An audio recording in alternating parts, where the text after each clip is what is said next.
حضرت امام حسین رضی اللہ تعالی عنہ وہ در یکتا ہے کہ صدف کائنات کے اندر وہ نگینہ صرف ایک ہی ہے۔ لوگوں نے خدا ہونے کے دعوے کیے، نبی ہونے کے دعوے کیے، مہدی ہونے کے دعوے کیے، لیکن آج تک کسی نے حسین ہونے کا دعویٰ نہیں کیا۔ کوئی گھر لٹائے تو حسین بنے، تیروں پہ تیر کھائے تو پھر حسین ہونے کی بات کرے۔ اپنے 6 ماہ کے بچے کو اپنے ہاتھوں پہ لے جا کر کے اور اس کے حلق میں پیوست ہوتا ہوا تیر نکال کر بھی اللہ کا شکر بجا لائے اور صبر کے دامن کو نہ چھوڑے، کوئی ایسا حوصلہ رکھے تو حسین ہونے کا دعویٰ کرے۔ دنیا پر حسین ایک ہی ہے، اور جبر کے خلاف جس انداز سے حضرت امام حسین رضی اللہ تعالی عنہ نے عظیمت کی وہ داستان رقم کی، قیامت تک کے لیے ایک نمونہ چھوڑ گئے۔ آپ کو سب پتا تھا کہ میرے ساتھ آگے کیا ہونے والا ہے۔ مقام بیضا پہ حضرت امام حمام کا جو خطبہ ہے وہ ہمارے سامنے ہے۔ آپ نے فرمایا مجھے پتا ہے کہ میرے ساتھ کیا سلوک ہوگا۔ جب لوگوں نے مشورہ بھی دیا کہ اتنا بڑا لشکر جرار آپ کے مقابلے میں آنا چاہ رہا ہے، کوفے والوں کے دل بدل گئے، ان کی تلواریں یزید کے ساتھ ہیں، وہ آپ کا کبھی بھی ساتھ نہیں دیں گے۔ الکوفی لا یوفی، کوفی کبھی بھی وفا نہیں کرتا، تو آپ یہاں سے پلٹ جائیں۔ یہ بات جب حضرت امام حسین رضی اللہ تعالی عنہ نے سنی تو آپ نے فرمایا جو تم مجھے بتا رہے ہو وہ مجھے پہلے ہی پتا ہے کہ میرے ساتھ کیا سلوک ہوگا، لیکن میں اس کے باوجود بھی تیروں کے جائے نماز پہ نماز پڑھنے کے لیے تیار ہوں۔ میں پھر بھی کربلا کی راہوں کا مسافر ہوں۔ جب 72 افراد 22,000 کے لشکر کا راستہ نہیں روک سکتے، اور مجھے پتہ ہے میں اپنے بچوں کے سامنے شہید کر دیا جاؤں گا، لیکن اس کے باوجود میں شہادت گاہ الفت کے اندر قدم کیوں اٹھاتا چلا جا رہا ہوں؟ تو سنی حضرت امام علی مقام کا وہ جملہ جو آپ نے اپنی فکر کو واضح کرنے کے لیے اس وقت مقام بیضا پہ لوگوں کے سامنے رکھا۔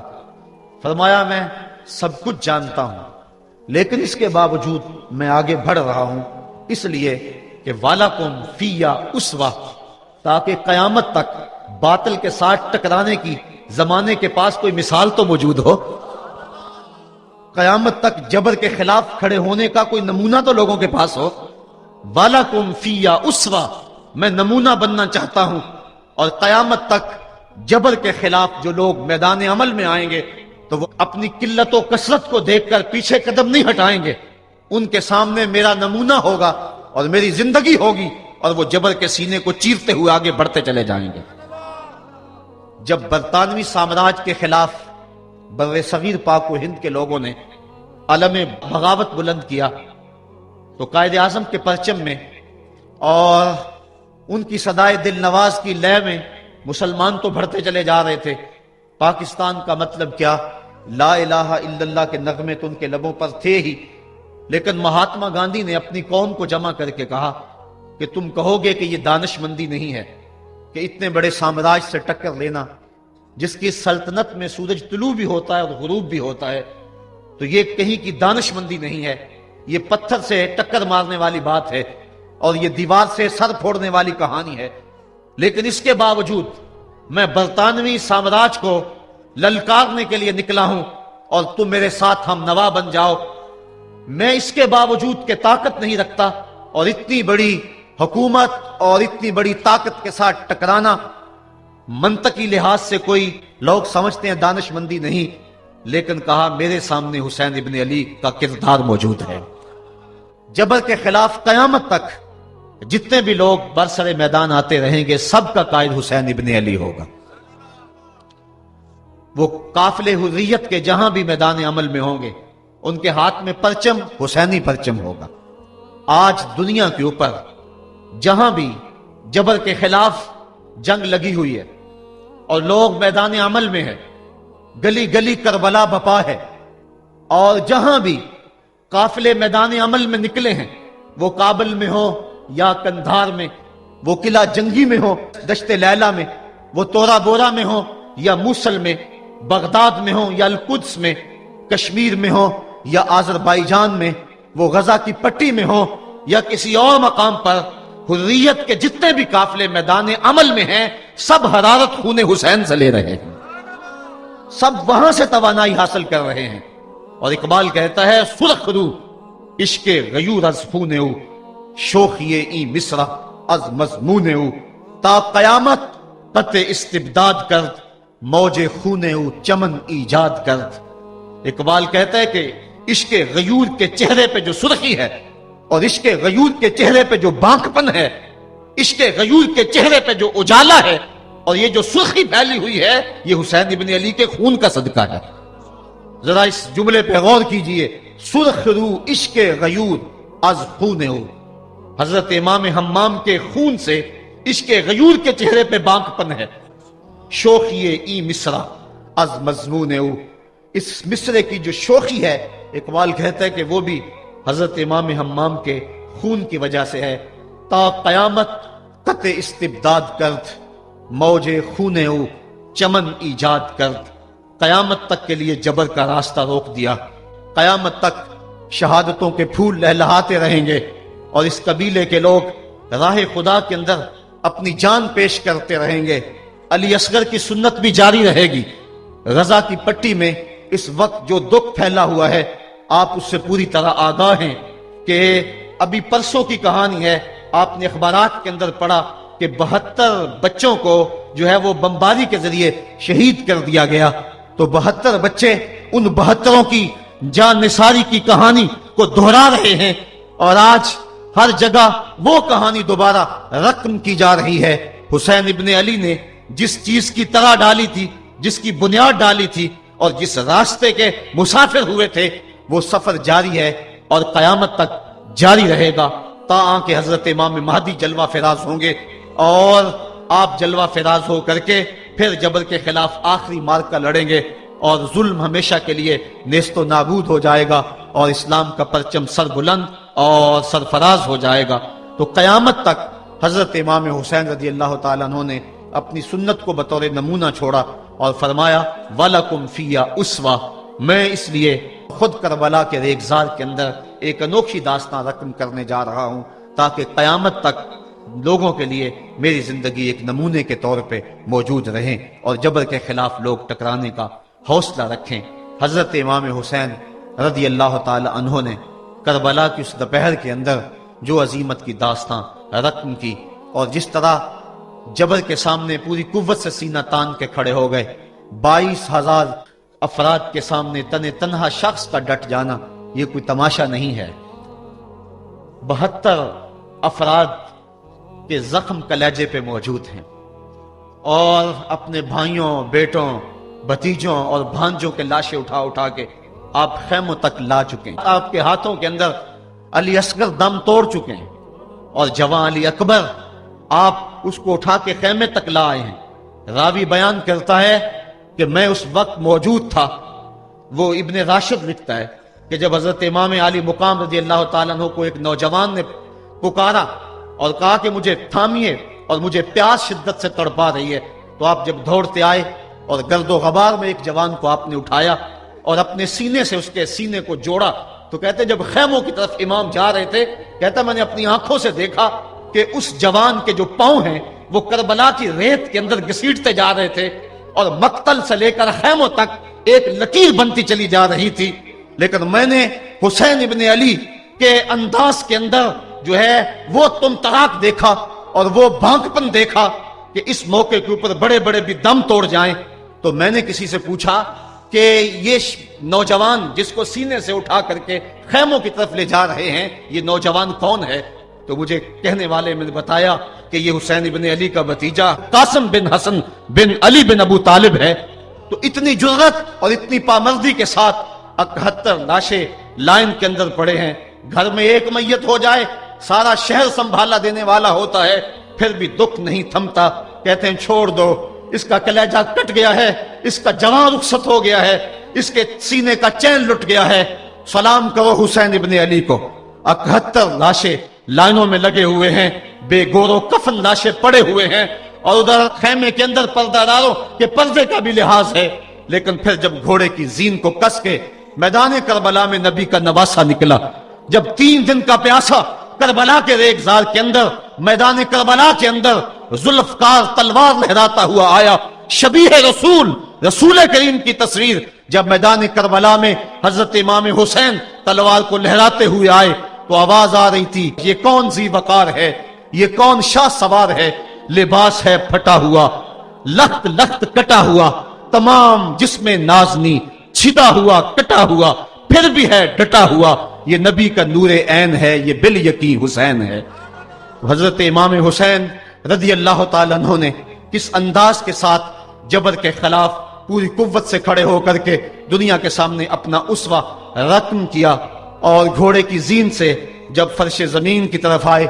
زمانہ جانتا ہے کہ جب آپ کا سر سجدے میں تھا کہ اس وقت سنان بن انس نے آپ کے سر کو کاٹا، یا خولی بن یزید نے کاٹا، یا شمر نے کاٹا، اختلافات ہے روایات کے اندر، لیکن حضرت امام حسین رضی اللہ تعالی عنہ کا آخری وقت سر جو تھا وہ سجدے میں تھا، اور سجدے کی حالت کے اندر دست قاتل نے سر حسین کو تن حسین سے الگ کیا۔ یہ دنیا کے سامنے حضرت امام نے اپنا اسوہ رکھا کہ یہی تو پیغام میں دینے آیا ہوں، یہی تو جو ہے وہ تحریر میں نے کربلا کی ریت پر اپنے خون سے رقم کرنی تھی کہ یہ سر کٹ سکتا ہے لیکن جھکے گا تو صرف اپنے مالک کی چوکٹ پہ جھکے گا، یزید کے سامنے یہ سر جھک نہیں سکتا ہے۔ تو حضرت امام حمام رضی اللہ تعالیٰ عنہ نے کربلا کے تپتے ہوئے ریگزار میں جب 72-73 لاشیں خیموں کے سامنے پڑے تھے اور اتنے زخم کلیجے پہ تھے، راوی کہتا ہے کہ جب آپ کی قمیض اتاری گئی تو 113 سوراخ اس میں تیروں کے تھے، 33 زخم نیزوں کے تھے، 34 گھاؤ تلواروں کے تھے، اتنے زخم جسم کے اندر، اور جسم چور ہے زخموں سے۔ لیکن حضرت امام حسین نے جب پیشانی سجدے میں رکھی تو آخری لفظ یہ تھے، اللہم رضن بقضائک وصبرن علی بلائک تسلیما لامرک سبحان ربی الاعلی۔ مالک تیری تقدیر پہ راضی ہو گیا ہوں، مالک زخم سے پہ بھی میں مسکرا رہا ہوں، مالک تیری طرف سے جو دکھ آئے میں نے ان کو قبول کیا، جے سونا میرے دکھ وچ راضی تے میں سکھ نو چلے ڈاواں، مالک میں سب کچھ قبول کیا، حسین تیری رضا پہ راضی ہے، میرے مالک تو بھی بتا تو بھی حسین پہ راضی ہوا ہے کہ نہیں ہوا ہے۔ آواز آ رہی تھی، اس پیاسے پر علی شیر خدا کو ناز ہے، اس نواسے پر محمد مصطفیٰ کو ناز ہے، اوروں نے بھی سجدہ کیا پر اس کا عجب انداز ہے، اس نے وہ سجدہ کیا جس پر خدا کو ناز ہے۔ اے حسین ابن علی تم پر سلام، نازش آل نبی تم پر سلام۔ آج لہجہ بھی دم توڑ رہا ہے اور سورج بھی درد غروب سے زرد ہو رہا ہے، وقت کے دامن میں گنجائش نہیں کہ میں اس مضمون کو چھیڑوں، آؤ ہم سلام کرتے ہیں۔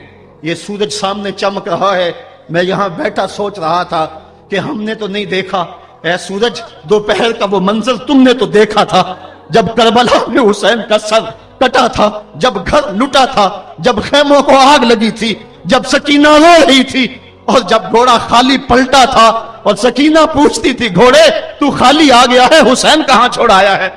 آج یہ سورج یہ چمک چمک کے وہ ہمیں کہانی سنا رہا ہے اور ہمیں پیغام دے رہا ہے کہ نبی کے نام پہ حسین نے تو سر کٹا دیا، آج تم کہتے ہو دین پہ چلنا بڑا مشکل ہے، تم شور ڈال رہے ہو، جن کے لیے مسجدوں میں قالین بچھے ہوئے ہیں، گرم پانی دستیاب ہے، اور ان کے لیے مسجدوں میں آسائشیں موجود ہیں، اور پھر بھی وہ کہتے ہیں دین پہ چلنا بڑا مشکل ہے۔ ذرا دیکھو حسین ابن علی کو، سجدے میں سر رکھ کے، پیشانی رب کے حضور رکھ کے حسین ابن علی کہہ رہے ہیں مالک میں سر کٹا کے بھی تیرے حضور حاضر ہوں اور تجھ پہ راضی ہوں، تو بھی بتا کہ تو بھی حسین پہ راضی ہے یا نہیں ہے۔ اے حسین ابن علی تم پر سلام، نازش آل نبی تم پر سلام، تم پہ لاکھوں رحمتیں لاکھوں سلام، اے شہیدان محبت کے امام، لالا گوں لالا بدن لالا چمن، اے چمن اندر چمن اندر چمن، زندگی ہی زندگی تیری حیات، اے حیات اندر حیات اندر حیات، افتخار ملت بیضا ہے تو، رب کعبہ کی قسم یکتا ہے تو، فخر کا دل میں دریچہ باز کرنا چاہیے، جن کا تو آقا ہے ان کو ناز کرنا چاہیے۔ آج ہم ناز کرتے ہیں حسین ابن علی پہ، ہم حسین والے نہیں ہیں، ہم حسین والے ہیں۔ واہ حسین تیری عظمت کو سلام، اتنے زخم کلیجے پہ ہو تو کھڑا نہیں ہوا جاتا، لیکن جبر کے خلاف کتنی قوت سے کھڑا ہے۔ حسین ابن علی نے اپنا نمونہ لوگوں کے سامنے رکھنا تھا۔ تو اقبال کہتا ہے سرخ رو عشق غیور از خون او، شوخی این مصرع از مضمون او۔ یزید مٹ گیا، یزید کا نام مٹ گیا، اس کا تشخص مٹ گیا۔ حسین کل بھی زندہ تھا، حسین آج بھی زندہ ہے۔ مرتا تو وہ ہے جس کی فکر مر جائے، مرتا تو وہ ہے جس کا نسب العین مر جائے، مرتا تو وہ ہے جس کا مشن ختم ہو جائے۔ حسین کا نسب العین زندہ، حسین کی فکر زندہ، حسین کا مشن زندہ، حسین زندہ، حسین کا نانا بھی زندہ۔ آج بھی ہزاروں کروڑوں اربوں انسان حسین کا نام لے کے جی رہے ہیں۔ میں کہتا ہوں اگر کوئی یزید کا نام بھی لیتا ہے تو وہ سر جھکا کے دیتا ہے۔ کیسا تمہارا لیڈر ہے جس کا نام لیتے ہوئے بھی تمہیں شرم آتی ہے؟ نام لینے سے پہلے سر جھکاتے ہو، نام لیتے ہوئے پسینہ پسینہ ہوتے ہو، نام لینے کے بعد منہ چھپا لیتے ہو۔ تمہیں اپنے قائد اور اپنے لیڈر کا نام لیتے بھی شرم آتی ہے، اور جب ہمارے لبوں پہ نام حسین آتا ہے ہمارا قد اونچا ہو جاتا ہے، ہمارا سر فخر سے بلند ہو جاتا ہے۔ فخر کا دل میں دریچہ باز کرنا چاہیے، جن کا تو آقا ہے ان کو ناز کرنا چاہیے۔ تو حسین ابن علی نے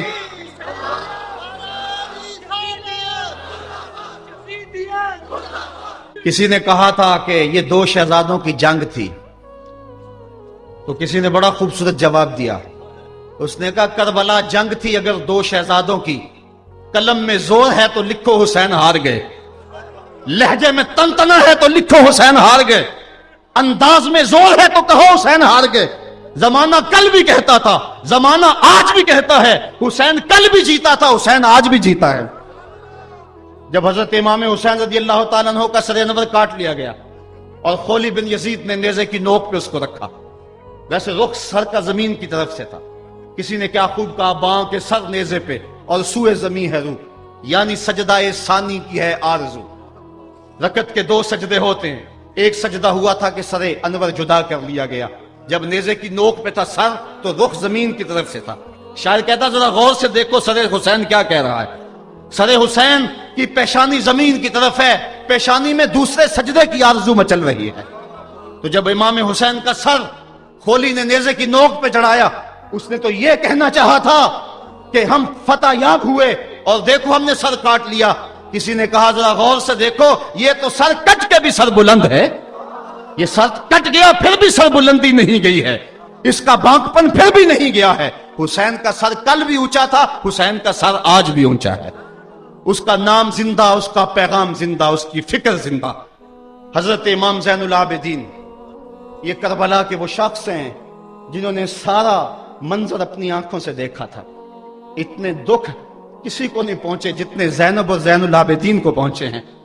سب منظر کھلی آنکھوں سے دیکھا، 14 سال کی عمر ہے، بیمار ہیں، تاریخ بتاتی ہے اس کے بعد ساری زندگی حضرت زین العابدین نے ٹھنڈا پانی نہیں پیا، جب پانی پینے لگتے تڑپنے لگتے، کہتے مجھے سکینہ کی پیاس یاد آتی ہے، مجھے علی اصغر کا تڑپنا یاد آتا ہے، ساری زندگی پھر ٹھنڈا پانی نہیں پیا۔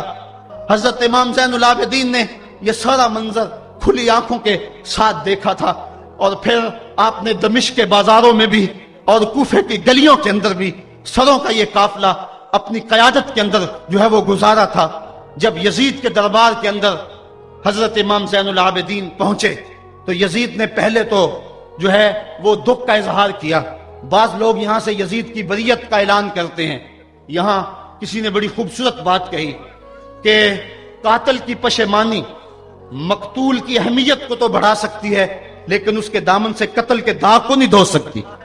تو اس نے یہ سب کچھ کیا، یہ بس اس کے ٹسوے تھے جو وہ بہانے لگا، لیکن بعد میں اس نے حضرت امام حسین رضی اللہ تعالی عنہ کے دانتوں کے اوپر جو ہے وہ چھڑی مارنا شروع کر دی۔ تو حضرت ابو برزہ اسلمی صحابی رسول وہاں موجود تھے، وہ کھڑے ہو گئے، اٹھ کے بدن کانپتا ہے ان کا، کہنے لگے ظالم ارفع قدیبہ کا، یہاں اپنی چھڑی ہٹا لے، میں نے اپنی ان آنکھوں سے دیکھا ہے کہ کان رسول اللہ صلی اللہ علیہ وسلم یلسمہ، حضور نے ان ہونٹوں کو خود چوما ہے۔ تو یہ کہہ کہ آپ دربار سے نکل گئے اور روتے تھے اور آپ کے بدن پہ کپتی بھی تاری تھی۔ بعد میں یزید نے کہا حضرت غلطی ہو گئی اور یہ میں نہیں چاہتا تھا، بتائیں آپ کی کوئی شرط ہو۔ تو آپ نے فرمایا میری 4 باتیں مان لو.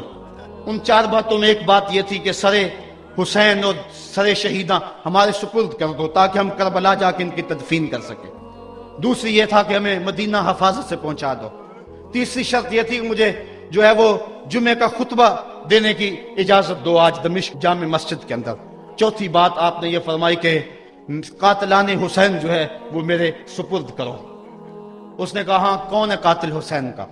لوگوں نے کہا خولی ہے. خولی نے کہا میں نے قتل نہیں کیا، یہ سنان بن انس نخی نے کیا ہے. سنان بن انس نخی کو کہا ہاں تو بتا. کہنے لگا میں قتل کیوں کرنا تھا، یہ تو شمر ذل جوشن نے کیا ہے. شمر ذل جوشن کو کہا تو بتا. کہنے لگا میں نے قتل نہیں کیا، میرا کون سا حسین نے کچھ بگاڑا تھا، قتل اس نے کیا ہے جس کی حکومت کو خطرہ تھا. تو یہ ہے وہ ہے قاتل حسین کا. اب یزید کہنے لگا تمہاری یہ شرط تو میں پوری نہیں کر سکتا، یہ بات تو پوری نہیں کر سکتا، اب خطبہ دے لو. اب حضرت امام زین العابدین خطبہ دینے کے لیے کھڑے ہوئے.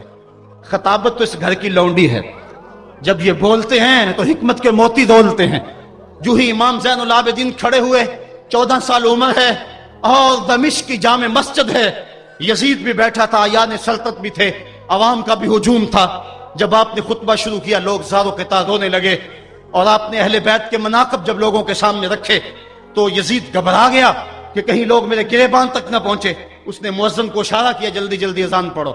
تو جب اس نے کہا اللہ اکبر اللہ اکبر تو حضرت شہزادہ زین العابدین نے کہا کہ اس کے اندر کوئی شک نہیں کہ اللہ سب سے بڑا ہے.